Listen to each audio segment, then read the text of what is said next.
You have a small garden of a few square meters, a balcony, a terrace. You dream of having a fruit tree on your balcony. It's possible.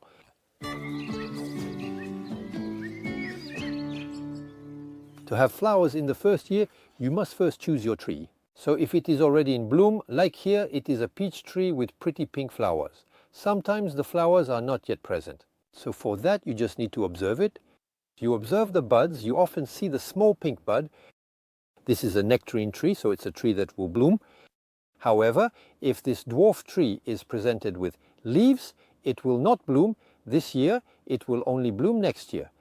Because generally, fruit trees bloom first before they grow their leaves. Regarding columnar apple trees, these are trees whose flowering occurs along the main stem. These are trees that can be grown in the ground or in a pot at the time of purchase. So make sure to have good buds, flower buds along this main stem. A genetically dwarf fruit tree, a dwarf is not a bonsai, you will need to repot it. Do not leave it in the same pot.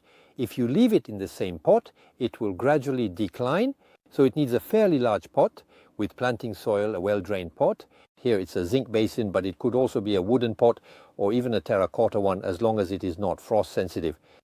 During the summer, you will need to continue watering it and also provide it with fertilizer so that it can develop well and especially form its fruits. The advantage of a genetically dwarf fruit tree is that you can place it in a very limited space, as it will take up little room. It is very decorative both for its flowers and its shape, and also the other advantage is that you will be able to consume the fruits.